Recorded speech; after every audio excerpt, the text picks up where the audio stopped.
Bonjour à tous. Merci de vous être présentés aujourd'hui. Aujourd'hui, nous allons vous présenter un procès fictif qui a été réalisé tout au long de notre année de troisième, fait par les cordées de la réussite du collège Gustave Nadeau. La cour entre. Levez-vous, s'il vous plaît.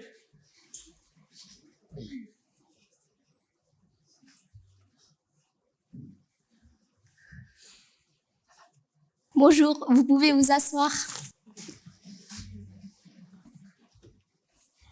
Maintenant, nous allons passer à l'instruction des faits.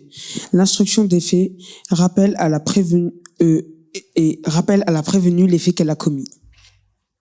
Inès Beladi, vous pouvez vous lever s'il vous plaît.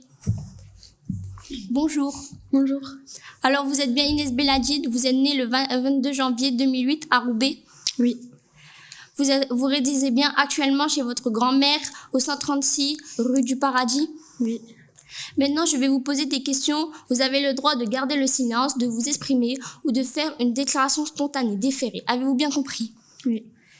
Alors, vous êtes ici parce que vous êtes accusé de vol aggravé en réunion avec violence. Est-ce que vous reconnaissez les faits? Oui.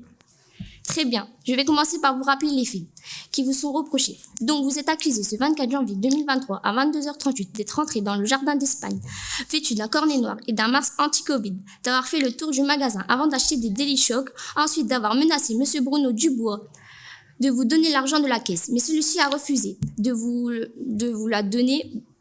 Donc, vous l'avez poussé. Il s'est ouvert la tête. Cela a entraîné une incapacité de moins de 4 jours d'ITT de la personne de Bruno. Vous avez pris la fuite en prenant l'argent. Est-ce que les choses se sont bien passées comme ça? Oui. Qu'est-ce qui vous est passé par la tête? Pourquoi avez-vous fait ça? Ryan il m'a dit de le faire, du coup j'ai décidé de le faire. C'est vous qui avez eu l'idée de ce vol? Non. Pourquoi avez-vous choisi cette épicerie? C'était la plus proche. Vous avez pensé à faire le tour de l'épicerie avant de vous rendre à la caisse? Comment vous avez pensé à ça? C'est Ryan qui m'a dit de le faire et il était à côté pour surveiller, donc il m'a dit.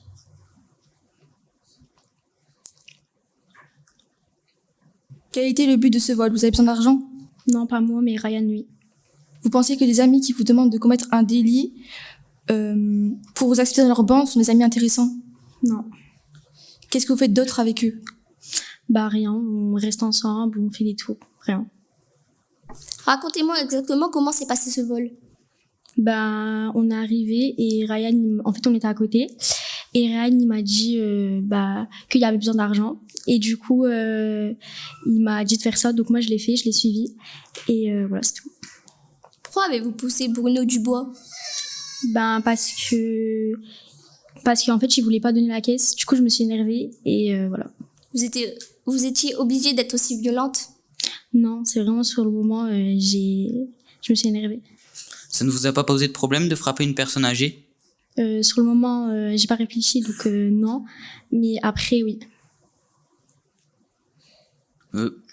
Quand vous êtes entrée dans l'épicerie, vous saviez que vous devriez être violente? Non. Ça ne vous a pas dérangé? Non, du coup, sur le moment, non. Après être parti, où êtes-vous allé? Après, on est rentré, il a pris l'argent et on est rentré. Qu'est-ce que vous avez fait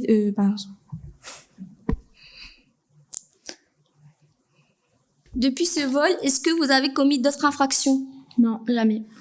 Après avoir été interpellé par la police, la juge des enfants a prononcé une mesure éducative provisoire qui vous ont interdit de revoir Ryan et les membres de sa bande. Est-ce que vous avez respecté cette interdiction? Oui. Très bien. Est-ce que les avocats de la partie civile ont des questions? Non. Madame la procureure, avez-vous des questions? Non. Est-ce que les avocats de la défense ont des questions? Non. Maintenant, nous allons passer à l'instruction de la personnalité. Le tribunal cherche à connaître la situation de la prévenue. Est-ce que vous pouvez me parler de vous, s'il vous plaît? Je m'appelle Inès Belaïdji, je suis au collège Gustave Nadeau et voilà. Et je vis chez ma mère. Comment ça se passe chez votre mère? Ma mère, elle fait des gardes de nuit, du coup, je la vois pas toujours. Mais quand on se voit, ça se passe mal. Et avec votre père? Avec mon père, depuis le divorce de mes parents, j'ai plus aucun contact avec lui et je cherche pas à avoir de contact, donc je sais pas. Il est au courant de cette audience? Je sais pas. Et avec votre petite frère, ça se passe comment? Ça se passe très bien, c'est moi qui l'aide pour tout et non, ça se passe bien. Qui va le chercher à l'école? Soit c'est ma grand-mère qui va le chercher ou alors c'est moi. Et c'est vous qui lui faites ses devoirs? Je l'aide, oui, mais oui. Comment ça se passe au collège? Au collège, ça se passe très bien. Vos résultats dernièrement ont baissé? Un petit peu, oui. Comment expliquez vous cette baisse de résultats? Je sais pas. Vous avez des amis au collège? Oui.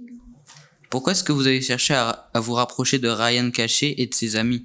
En fait, Ryan, c'est le frère de ma copine. Donc, ça se fait qu'on se voyait régulièrement chez elle. Et c'est tout. Après, ça s'est fait tout seul, en fait. Votre casier judiciaire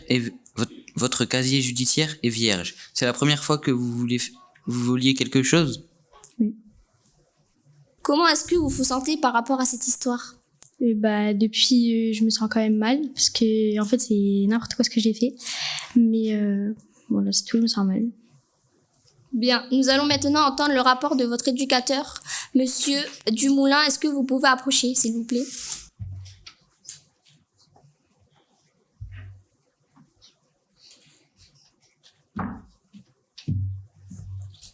Je suis là, bonjour. Bonjour, nous vous écoutons. Je suis éducateur PJJ à l'UEMO de Roubaix et je suis en charge du suivi de Inès. Je l'ai rencontrée plusieurs fois au service, elle a toujours été ponctuelle au moment des faits. Sa situation familiale était fragile. Elle n'avait jamais eu d'antécédent au niveau pénal et sa situation familiale l'a beaucoup affectée. Au moment des faits, la situation scolaire d'Inès était bonne. Elle avait de bonnes notes et était très curieuse.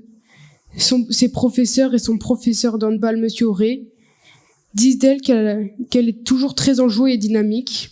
Mais depuis que je l'ai rencontrée, il y a eu beaucoup de changements. Elle m'a par exemple dit avoir beaucoup revu Ryan, en qui elle voit une figure protectrice. Ryan est le meilleur ami et le frère de sa meilleure amie. Elle m'a aussi dit qu'elle éprouvait énormément de remords envers Bruno. Sa situation familiale a aussi beaucoup changé. Sa grand-mère l'a décrit comme une fille serviable et calme, mais qu'elle sort souvent le soir vers 21h30, 22h, pour rentrer vers 6h du matin. Parler de son père est un sujet sensible, car elle dit un peu se sentir abandonnée par son père. Elle aimerait le revoir, tandis que lui n'éprouve aucune envie de la revoir. Elle montre des signes de fragilité psychologique causés par sa situation familiale. Sa situation scolaire n'a pas beaucoup changé, à part le fait que sa moyenne est baissée et que ses résultats ont du coup baissé. Je remarque aussi que faire du handball l'aide à se défouler. Je préconise le maintien de la mesure éducative judiciaire provisoire et de voir la psychologue du service. C'est tout. D'accord, merci. Donc, si je comprends bien, vous avez revu Ryan et ses amis depuis l'interdiction qui vous a été prononcée contre vous. Oui, je l'ai revu une fois. Mais tout à l'heure, vous m'avez dit non. Pourquoi? Parce que sinon après, j'ai plus le droit de le voir. Donc c'est comme ça. Comment décrirez-vous votre relation avec Ryan? Au début, c'était juste l'amitié. Enfin, je le voyais quelques fois. Et après, il a commencé à s'intéresser à moi. Du coup, après, c'est devenu un peu plus. Et après, on a commencé à sortir un peu ensemble. En quelle occasion vous vous êtes revus? On s'est revus 2 jours après. Et 2 jours après les faits. Et on est sortis. Après, c'est tout en fait. Après, on est rentrés. Et qu'est-ce que vous avez fait ensemble? Pareil, on a fait un tour et je lui ai expliqué du coup ce qui s'était passé. Et après, c'est tout. Vous avez bien compris que vous n'avez pas le droit de le revoir, n'est-ce pas? Oui. Et pourtant, vous avez décidé de le revoir. Si je décide de vous interdire de le revoir à l'issue du procès, est-ce que vous respecterez ma décision cette fois-ci? Oui. Vous êtes actuellement placé chez votre grand-mère. Comment ça se passe? Ça se passe très bien avec ma grand-mère, même si parfois on a quelques disputes parce que je veux sortir et elle veut pas. Mais sinon, ça va, ça se passe bien. Votre grand-mère vous laisse sortir le soir? Du coup, depuis, elle me laisse plus sortir. Mais avant, ouais, elle me laisse sortir un petit peu. Pourtant, vous êtes sortis plusieurs fois pour rejoindre Ryan, mais comment est-ce possible? Je suis sortie en cachette. Ma grand-mère, elle le savait pas. D'accord. Je crois que la maman, Madame Marianne Serfati est dans la salle. Est-ce que vous pouvez vous lever, s'il vous plaît?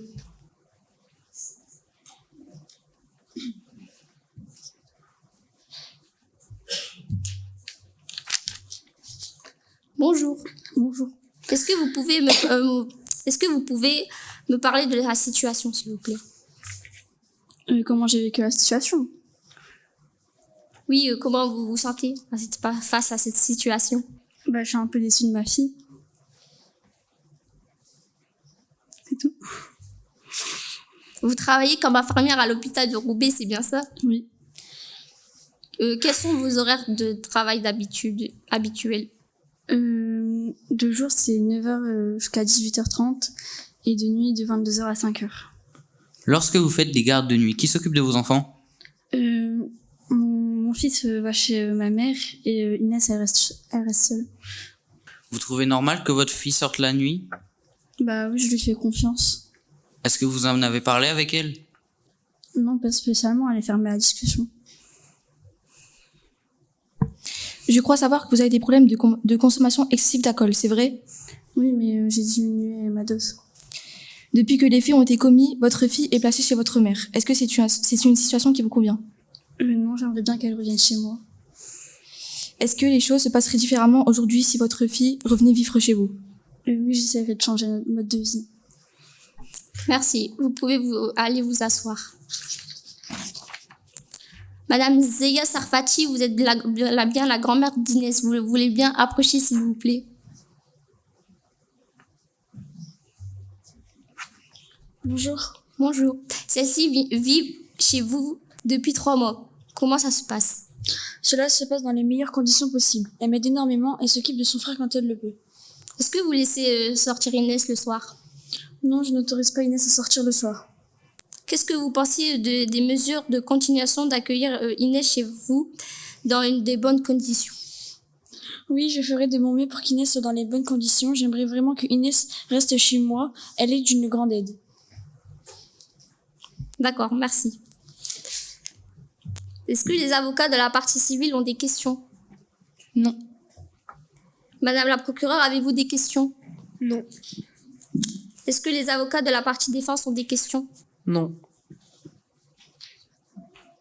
La parole est maintenant donnée à la partie civile. La partie civile sont les avocats de la victime.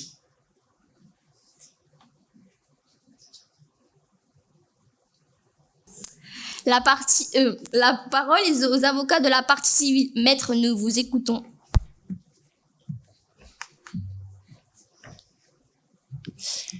Madame, Monsieur, la présidente et ses assesseurs. Je suis Lernou Lison, avocate de la partie civile.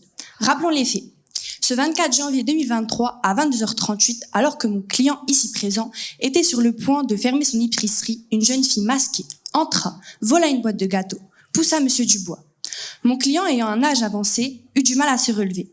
Cette jeune fille en profita pour voler dans la caisse. Elle s'empara donc de 353 €. Mon client eut un hématome à la tête. Il eut donc 4 jours d'ITT. Les menaces et insultes de la jeune fille blessa profondément mon pauvre client, qui depuis cette fameuse soirée n'ose plus sortir de chez lui. Traumatisé par ce violent imprévu, Bruno voit depuis un psychologue tous les mercredis. Je précise que c'est Bruno qui est obligé de prendre en charge le montant de son suivi psychologique. Alors oui, elle est touchante cette jeune fille, c'est une certitude. Oui, elle a un parcours difficile, c'est une certitude. On fait tous ce constat. Et après, aujourd'hui vous avez face à vous, messieurs, mesdames, un homme bouleversé, qui a subi les actes d'une collégienne perdue certes, mais consciente de ses méfaits. Regardez-le s'il vous plaît, rendez-vous compte de l'ampleur que cette affaire a prise. Cet homme qui a toujours respecté la justice, lui qui a toujours soutenu les plus démunis. Personne n'a de raison valable de s'en prendre à un vieil homme, seul, gentil avec tous. Bruno est un individu lambda. Comme nous, il a une famille. Il fait tout pour subvenir à leurs besoins. Après cet incident, il a perdu beaucoup. Je demande donc de le soulager avec une aide. Mon client ne parle plus. Sa joie de vivre s'est éteinte. On laisse au tribunal de donner justice à Bruno. Merci. Je laisse la parole à Maître Chirac, qui va donc lister les préjudices.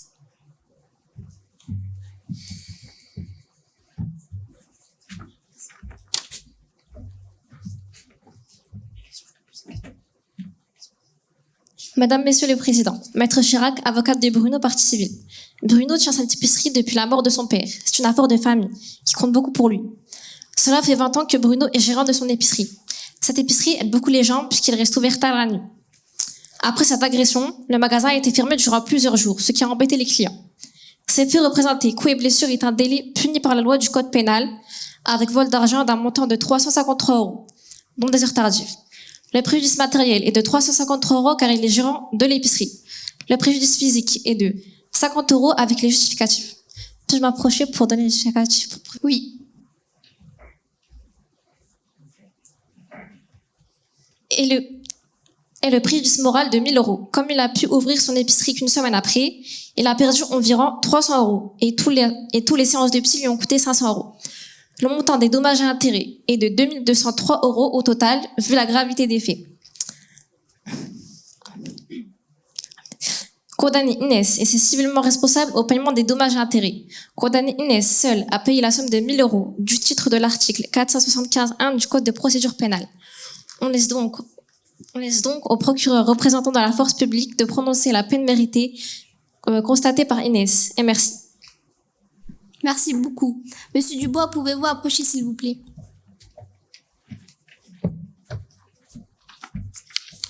Vous êtes bien le propriétaire de l'épicerie Le Jardin d'Espagne. C'est bien ça. Est-ce que vous pouvez me raconter comment s'est passé ce soir-là? Alors, ce soir-là, cette jeune fille à côté de moi qui s'appelle Inès est rentrée dans mon magasin tard le soir alors que j'allais fermer mon magasin.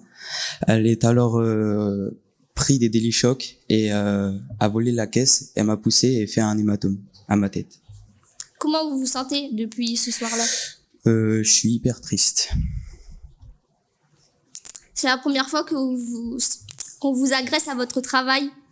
Oui, c'était la première fois. D'habitude, je m'entends avec tout le monde et là, c'était la première fois. Qu'est-ce que vous pensez des réponses de la prévenue? Bah, je m'en fous, enfin, elle ment, quoi. Vous êtes suivi par un psychologue? Oui, tous les mercredis. Comment ça se passe? Bah, j'aurais jamais voulu avoir besoin de voir un psychologue un jour, mais malheureusement, on n'a pas le choix. Est-ce que vous ressentez encore des douleurs physiques suite à ce vol? Bah, je pense à ça, j'ai des migraines, mais sinon, non, ça va. D'accord, je vous remercie. Merci. Madame la procureure, avez-vous des questions? Non. Est-ce que les avocats de la défense ont des questions? Non. Madame la procureure, c'est à vous.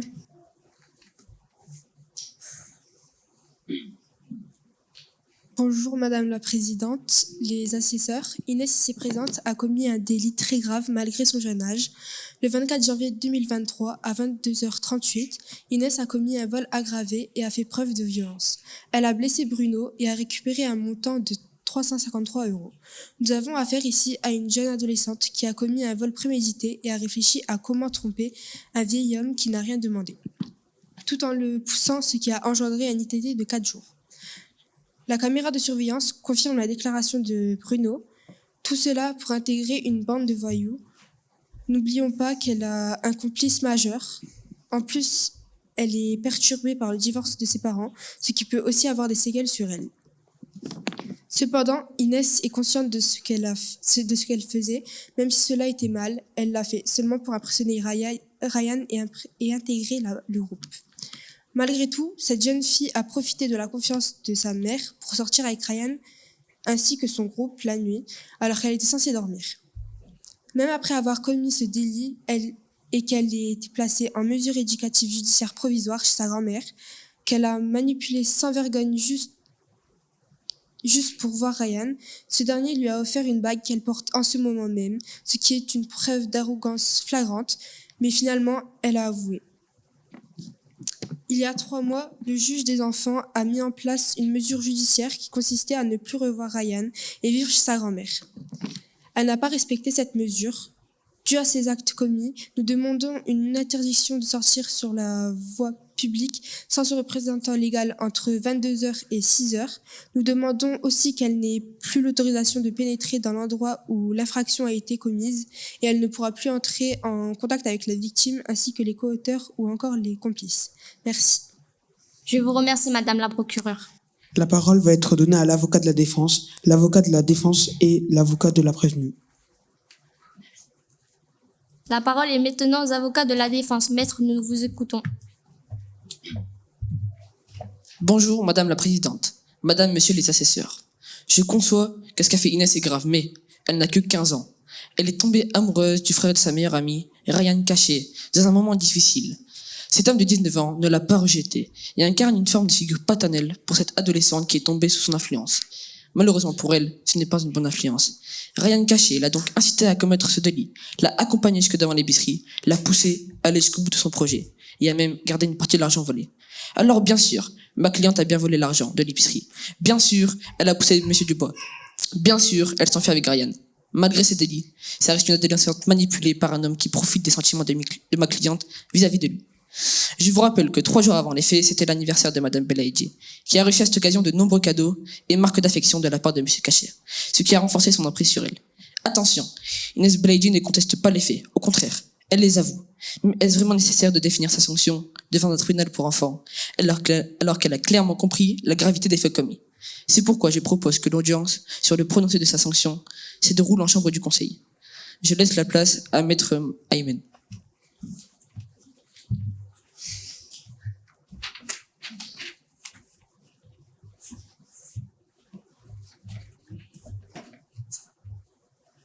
Madame la Présidente, Mesdames, Messieurs les assesseurs, Madame le procureur demande comme mesure éducative que ma cliente reste placée chez sa grand-mère. Mais est-ce vraiment la bonne solution? Durant les 3 derniers mois, elle était chez sa grand-mère et nous avons vu que cette dernière n'était pas capable de l'empêcher de sortir le soir ni de voir Monsieur Caché. Pire, Madame Serfati semble avoir des difficultés relationnelles entre elle et sa petite fille. De son côté, Marianne Serfati, donc la mère d'Inès, fait d'importants efforts. Elle a réduit sa consommation d'alcool en participant à des réunions de personnes souffrant d'alcoolisme. Et elle a également réduit son nombre de gardes de nuit à l'hôpital et semble avoir pris le bon chemin. Alors on peut se demander si la meilleure solution pour Inès est de la laisser chez sa grand-mère, ou si une adolescente de 15 ans a besoin de se reconstruire, de retrouver sa propre chambre, sa propre maison et sa propre mère. Rien n'empêche que ma cliente aille passer quelques nuits chez sa grand-mère, les rares fois où sa mère travaille de nuit. Pour finir, sur la question des dommages et intérêts, le préjudice subi par M. Dubois est bien sûr très grave, et ma cliente a bien pris conscience de cette gravité. Mais nous ne pouvons pas nous empêcher de souligner que ma cliente n'a jamais la volonté de le blesser, M. Dubois. Les avocats de M. Dubois demandent 2053 € de dommages et intérêts à ma cliente. Même si les dommages sont importants, ma cliente doit-elle payer les 10 séances de psychologue de M. Dubois? Je pense que ce montant est beaucoup trop élevé par rapport à l'acte de ma cliente. Donc je vous demande, Madame la juge, de revoir ce montant à la baisse. Merci. Merci beaucoup. La parole est donnée une dernière fois à la prévenue. Inès Belaïdji, est-ce que vous voulez rajouter quelque chose? Oui. Alors, premièrement, je voudrais présenter mes excuses à Monsieur Dubois. Je regrette ce que je vous ai fait et je le ferai à plus personne. Et aussi, par rapport à Ryan, je voudrais couper les ponts avec lui. Donc, même s'il essaie de me recontacter, je ne répondrai pas à ses avances. Et je vous demande de me laisser chez ma mère. Et voilà, c'est tout pour moi. Merci. Merci beaucoup. Nous allons maintenant nous retirer pour délibérer. L'audience est suspendue.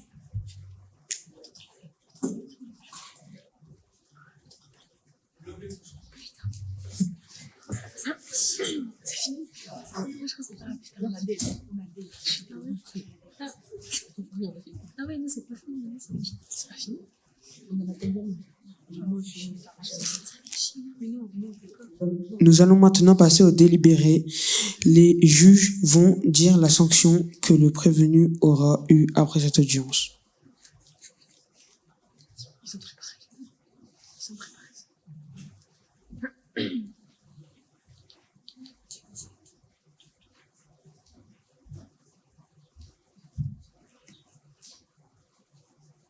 Vous pouvez vous asseoir.